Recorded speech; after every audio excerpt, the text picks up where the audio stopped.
Bismillahirrahmanirrahim. Assalamualaikum warahmatullahi wabarakatuh. Insya Allah selama beberapa pertemuan ke depan, kita akan membahas mengenai pengetahuan dasar pemetaan, penginderaan jauh, dan sistem informasi geografi. Materi pertama yaitu ada mengenai pemetaan, di mana dalam pemetaan ini kita akan membahas mengenai pengertian, jenis-jenis, fungsi, keterampilan dasar membuat dan membaca peta, serta ada proyeksi peta. Materi yang kedua yaitu ada mengenai penginderaan jauh.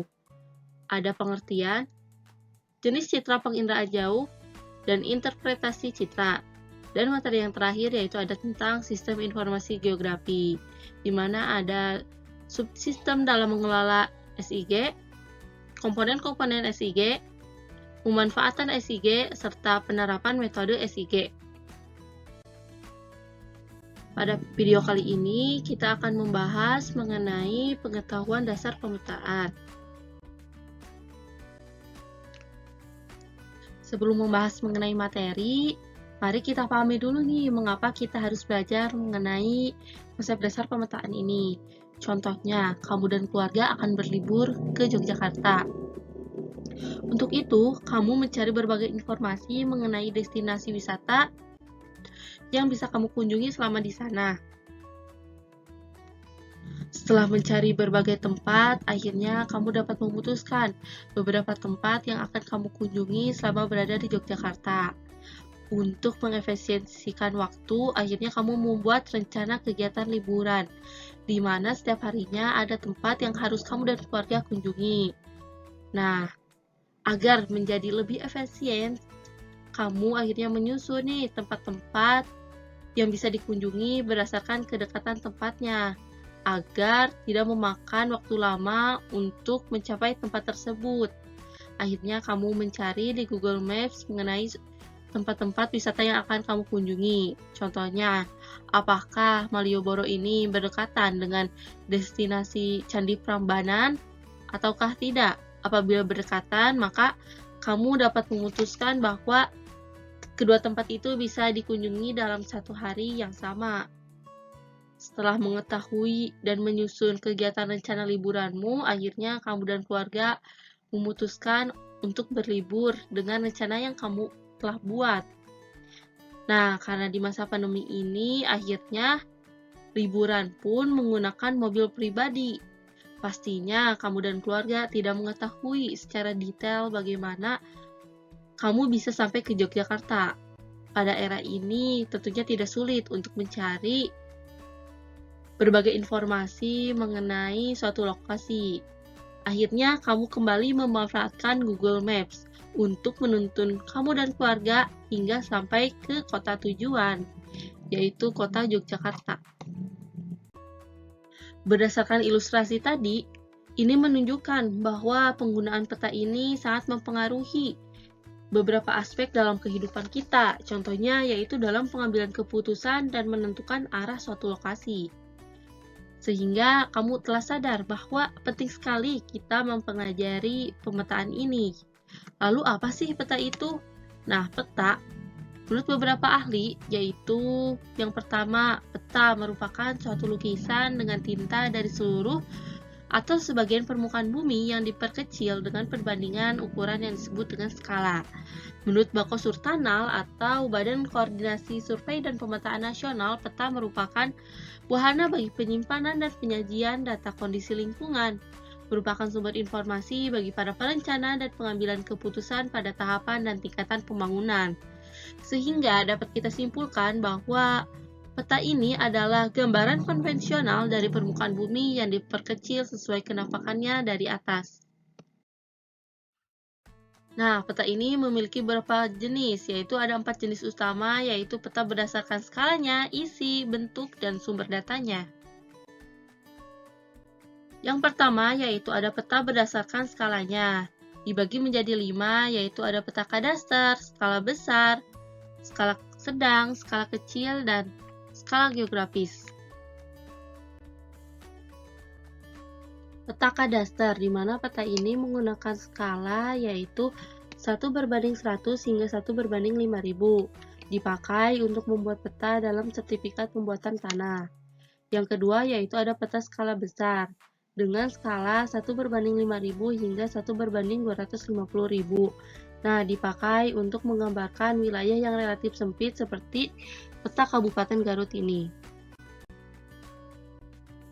Yang ketiga yaitu ada peta skala sedang dengan skala 1/250.000 hingga 1/500.000. Digunakan untuk menggambarkan wilayah yang agak luas seperti peta Provinsi Jawa Barat. Dan yang keempat yaitu ada peta skala kecil dengan skala 1/500.000 hingga 1/1 juta. Nah, menggambarkan daerah yang cukup luas seperti peta Negara Kesatuan Republik Indonesia ini.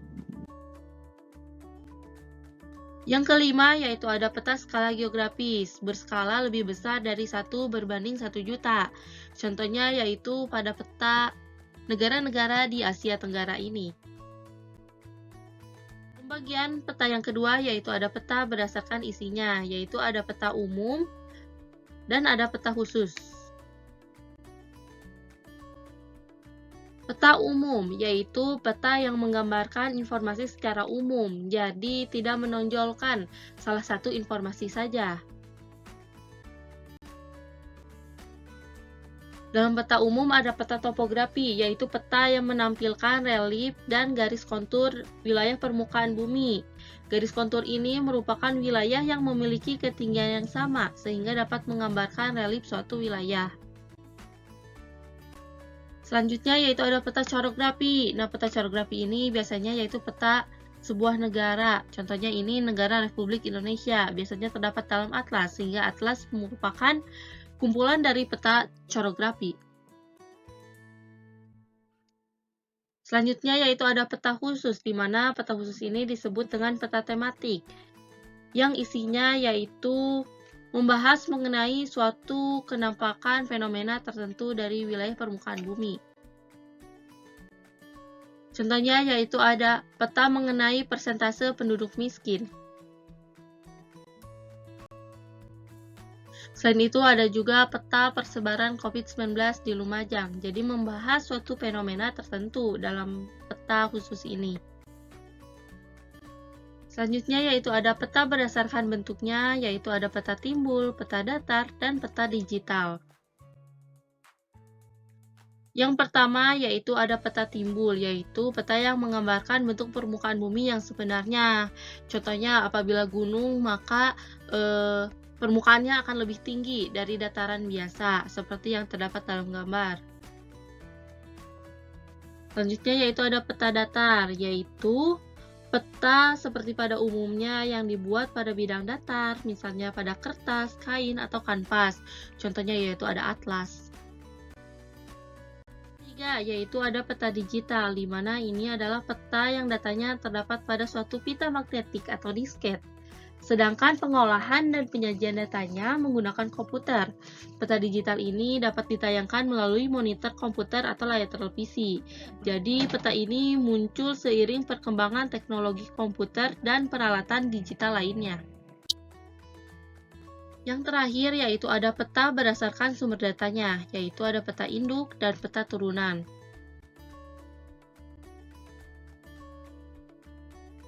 Nah, peta induk ini merupakan peta yang dihasilkan dari survei langsung di lapangan. Peta ini juga biasanya digunakan sebagai acuan dalam pembuatan peta-peta lainnya, contohnya dalam gambar yaitu peta Pulau Sumatera. Sedangkan peta turunan yaitu peta yang dibuat berdasarkan pada acuan peta yang sudah ada, sehingga tidak memerlukan survei langsung ke lapangan. Peta turunan ini tidak bisa digunakan menjadi peta dasar. Selanjutnya yaitu ada pembahasan mengenai fungsi peta. Fungsi peta yang pertama yaitu untuk menunjukkan posisi atau lokasi relatif suatu tempat di permukaan bumi. Yang kedua yaitu untuk memperlihatkan ukuran luas, daerah, dan jarak di permukaan bumi. Fungsi yang ketiga yaitu untuk memperlihatkan atau menggambarkan bentuk-bentuk pada permukaan bumi. Fungsi yang keempat yaitu untuk menyajikan data tentang potensi suatu daerah. Fungsi peta yang kelima yaitu untuk mengkomunikasikan informasi ke ruangan. Yang keenam yaitu untuk menyimpan informasi ke ruangan. Ketujuh yaitu untuk membantu pekerjaan teknis, misalnya konstruksi jalan, navigasi, atau perencanaan. Dan yang kedelapan yaitu untuk membantu pembuatan desain, misalnya desain jalan dan bahan analisis spasial. Selanjutnya yaitu ada mengenai keterampilan dasar membaca dan membuat peta. Untuk dapat membaca peta dengan baik, kita harus memahami terlebih dahulu nih mengenai komponen apa saja yang terdapat dalam peta. Anak-anak bisa perhatikan gambar peta berikut. Yang pertama yaitu ada judul peta. Nah, ini merupakan hal pertama yang dilihat oleh pembaca. Di dalamnya terdapat penggambaran isi dan jenis peta yang ditulis dengan huruf kapital. Selanjutnya yaitu ada orientasi. Orientasi ini merupakan petunjuk arah pada peta yang menunjukkan posisi dan arah suatu titik wilayah. Yang ketiga yaitu ada skala. Skala yaitu perbandingan atau rasio antara jarak dua titik pada peta dan jarak sesungguhnya kedua titik tersebut di permukaan bumi atau di lapangan. Selanjutnya ada legenda. Legenda ini merupakan keterangan dari simbol-simbol yang merupakan kunci untuk memahami peta. Sedangkan simbol adalah tanda atau gambar yang mewakili ketampakan yang ada di permukaan bumi. Nah, simbol-simbol ini terdapat beberapa jenis. Contohnya yaitu simbol titik. Biasanya menyajikan tempat. Contohnya nih, apabila segitiga warna hitam menunjukkan gunung api tidak aktif. Selanjutnya ada simbol garis. Contohnya untuk menunjukkan sungai, jalan raya, batas negara, provinsi, dan sebagainya. Dan yang terakhir yaitu ada simbol area, di mana ini untuk mewakili suatu area tertentu dengan simbol yang mencakup area tertentu. Contohnya yaitu untuk simbol danau, rawa, sawah, batuan kapur, dan semacamnya. Selanjutnya yaitu ada garis tepi. Garis tepi adalah garis yang terletak di bagian tepi peta dan ujung-ujung tiap garis bertemu dengan ujung garis yang lain. Garis tepi ini berguna untuk membantu dalam pembuatan peta agar terlihat lebih rapi. Selanjutnya yaitu ada inset. Nah, inset ini yaitu menunjukkan kedudukan daerah yang dipetakan terhadap daerah sekitarnya yang berfungsi untuk menjelaskan antara wilayah pada peta utama dengan wilayah lain di sekelilingnya. Contohnya nih, pada peta Pulau Jawa Barat ini, wilayah utamanya yaitu wilayah Indonesia. Selanjutnya ada sumber dan tahun. Ini menunjukkan sumber data yang digunakan dalam pembuatan peta serta tahun ketika membuat peta tersebut. Selanjutnya yaitu ada garis astronomis, di mana garis astronomis ini merupakan garis yang berguna untuk menentukan lokasi suatu tempat yang terdapat pada tepi peta, berbentuk angka-angka koordinat dalam satuan derajat, menit, maupun detik. Selain itu, ada juga yang dinamakan dengan lettering dan warna peta, di mana lettering ini adalah semua tulisan yang bermakna yang terdapat pada peta. Bentuk huruf meliputi huruf kapital, huruf kecil, kombinasi kapital dan kecil, tegak atau miring. Nah, penggunaan huruf-huruf pada peta ini memiliki fungsinya masing-masing. Di mana apabila huruf kapital tegak untuk nama benua atau provinsi, huruf kapital miring untuk nama samudra atau lautan. Sedangkan untuk huruf kapital kecil tegak untuk nama kota, kabupaten, dan nama wilayah. Dan huruf kapital kecil miring untuk nama sungai, danau, atau rawa. Dan yang terakhir yaitu warna. Warna ini digunakan untuk menonjolkan perbedaan objek pada peta. Nah, contohnya pada peta ini, warna ini menunjukkan perbedaan setiap kota yang terdapat di Provinsi Jawa Barat. Keterampilan membuat peta. Nah, dalam membuat peta ini ada beberapa tahap yang harus dilaksanakan. Yang pertama yaitu pengumpulan data, di mana terdapat dua jenis data yang digunakan. Yang pertama yaitu ada data primer, data yang diperoleh dengan cara survei atau observasi langsung. Yang kedua yaitu ada data sekunder, di mana data yang diperoleh dengan observasi tidak langsung. Tahap selanjutnya yaitu ada tahap pemetaan, di mana dalam pemetaan ini dapat dikerjakan secara manual maupun digital. Manual ini bisa menggunakan kertas kalkir, alat tulis, jangka, dan sebagainya. Sedangkan digital ini menggunakan komputer dan perangkat lunak.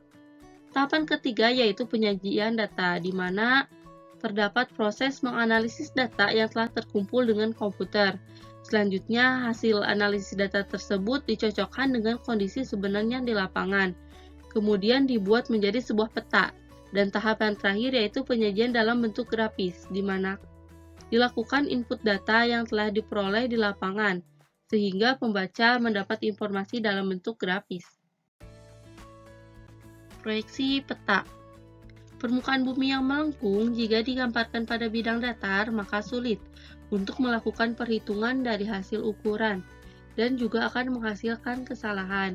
Nah, untuk menghindari atau memperkecil kesalahan, dipilihlah cara menggambarkan peta dengan proyeksi, di mana proyeksi peta ini yaitu cara memindahkan permukaan bumi yang melengkung ke bidang datar.